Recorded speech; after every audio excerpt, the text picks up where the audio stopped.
Lucas Hernandez bangga bisa bermain di Piala Dunia 2022 bersama saudaranya. Lucas Hernandez dan Theo Hernandez sama-sama dipanggil oleh pelatih Didier Deschamps untuk membela timnas Prancis di Piala Dunia 2022 yang akan dilangsungkan di Qatar beberapa hari ke depan. Perlu diketahui, Lucas adalah kakak kandung Theo Hernandez, yang mana keduanya juga memiliki posisi favorit yang sama, yakni sebagai bek kiri. Lucas Hernandez, pemain milik Bayern Munich itu, adalah anggota dari skuad Les Bleus saat memenangkan Piala Dunia 2018 silam. Sementara Theo baru menjalani debutnya bersama timnas Prancis pada tahun 2021 yang lalu. Saya akan bangga bermain bersamanya dan bahkan lebih bahagia jika itu dia yang bermain, ucap Lucas dikutip dari laman Get Football News France. Lucas baru saja sembuh dari cedera aduktor setelah 6 minggu sebelumnya menjalani penyembuhan. Oleh sebab itu, ia belum benar-benar mencapai level permainan terbaiknya, sehingga besar peluang bagi Theo untuk mengisi peran sebagai bek kiri dalam formasi 4 pemain belakang andalan Deschamps di Piala Dunia 2022. Sementara itu, ketika ditanya perihal peluangnya bermain di bek sayap kiri, Lucas mengungkapkan bahwasanya dalam beberapa musim terakhir, ia sering dimainkan sebagai bek tengah di Bayern Munich. Saat ini saya lebih sering bermain sebagai bek tengah, namun saya juga merasa nyaman untuk bermain di kedua posisi tersebut. Lanjutnya, dikutip dari laman Transfer Market, sejak musim ini, Lucas Hernandez sudah mencatat 11 penampilan, yang mana 7 penampilan diantaranya ia perankan sebagai bek tengah dan 4 penampilan lainnya sebagai bek sayap kiri.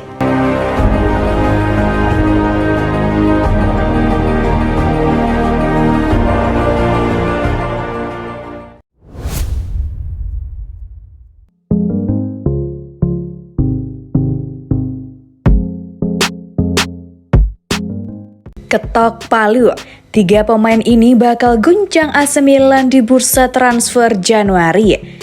Pelaksanaan bursa transfer mendatang bakal menjadi waktu sibuk bagi klub Liga Italia Serie A AC Milan dengan rencana untuk mendatangkan 3 pemain baru. Tidak dapat dipungkiri bahwa 9 saat ini sedang gencar mencari sosok penyerang agar bisa mempertahankan gelar Scudetto. Stefano Pioli juga belum menemukan sosok pengganti yang tepat untuk Olivier Giroud karena Divock Origi tak kunjung mencapai level terbaiknya. Oleh karena itu, prioritas juru taktik AC Milan Stefano Pioli saat ini adalah menemukan penyerang yang bisa membantu klub untuk mencetak banyak gol. Melansir Sempre Milan, AC Milan saat ini tengah menjajaki kesempatan untuk memperbaiki lini depan dengan mendatangkan penyerang baru. Armando Broja, Hakim Ziyech dan Noah Okafor dilaporkan sudah berada dalam radar Rossoneri untuk didatangkan di bursa transfer mendatang. Broja dan Ziyech merupakan 2 pemain yang telah diincar oleh manajemen AC Milan karena keduanya sedang berjuang untuk mendapatkan menit bermain di Chelsea. Dilaporkan bahwa Milan dan Chelsea sampai saat ini terus melakukan pembicaraan untuk mengatur kepindahan penyerang asal Maroko itu. Hakim Ziyech sendiri juga ingin memanfaatkan Piala Dunia 2022 sebagai batu loncatan untuk segera pindah menuju San Siro.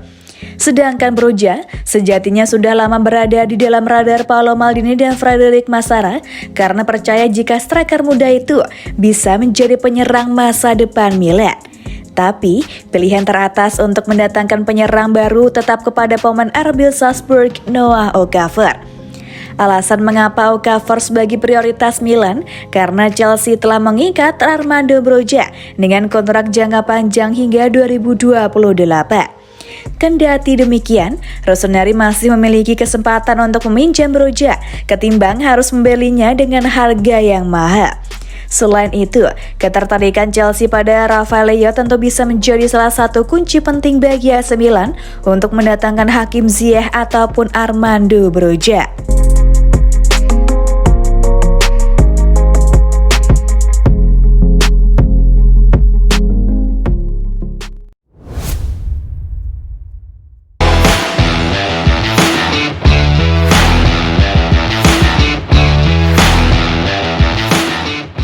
Jeda Piala Dunia 2022, Ibrahimovic panaskan mesin di AC Milan.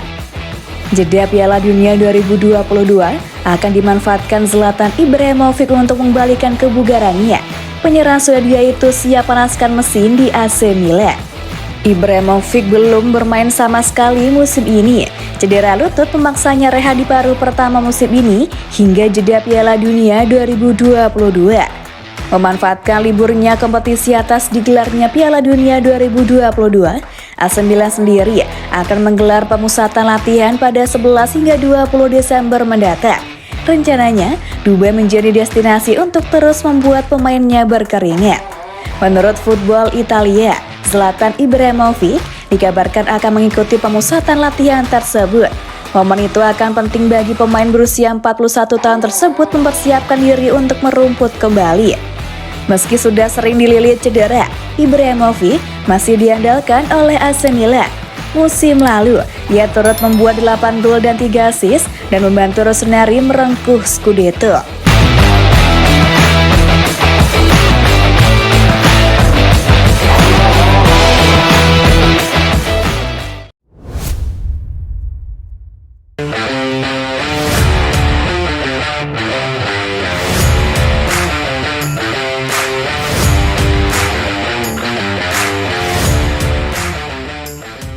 Gary Cardinale ingin investasi 2 kali lipat di AC Milan.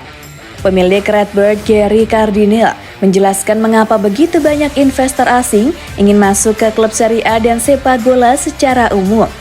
Perusahaannya menyelesaikan pengambil alihan pada bulan Juni senilai sekitar 1,3 miliar US dollar, meninggalkan Elliott Management dengan saham minoritas di Milan yang baru saja memenangkan gelar Serie A.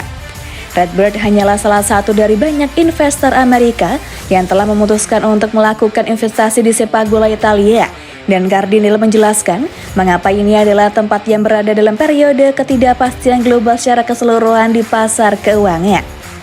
Kami terkenal dengan investasi olahraga kami karena olahraga saat ini memiliki semua profil, katanya kepada The Australian.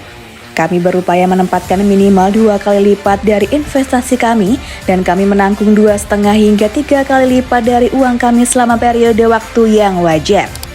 Redbird juga memiliki Toulouse di Prancis dan memiliki saham di raksasa Liga Premier Liverpool.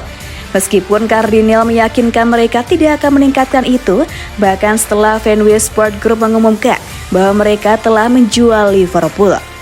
Olahraga memiliki ketahanan yang luar biasa terhadapnya. Yang hebat dari olahraga adalah peredam kejut nyata yang dapat menahan disintermediasi teknologi. Jadi, meskipun cara penggemar dan konsumen mengonsumsi konten ini berkembang dan berubah, konten itu bahkan berharga dan ada di mana-mana seperti sebelumnya. Sementara klub sepak bola mengeluh bahwa mereka masih belum pulih dari kerusakan akibat pandemi COVID-19 dan hampir setahun penuh tanpa stadion penuh, Cardinale melihat gambaran yang lebih besar. Aset belum tentu tertekan, tetapi kami mendapat keuntungan dalam penetapan harga, mengingat mereka menyesuaikan dengan peristiwa eksogen. Tapi konten baik-baik saja. Itu memiliki blip, tetapi satu-satunya blip adalah memonetisasi acara langsung. Di sisi lain, investor asing juga dengan cepat mengetahui bahwa Italia tidak seperti Amerika, di mana stadion milik tim mewakili sebagian besar nilainya. Kontroversi terus berlarut-larut terkait rencana AC Milan dan Inter untuk membangun stadion baru, karena itu berarti merobohkan Stadio Giuseppe Meazza yang ikonik, umumnya dikenal sebagai Stadion San Siro.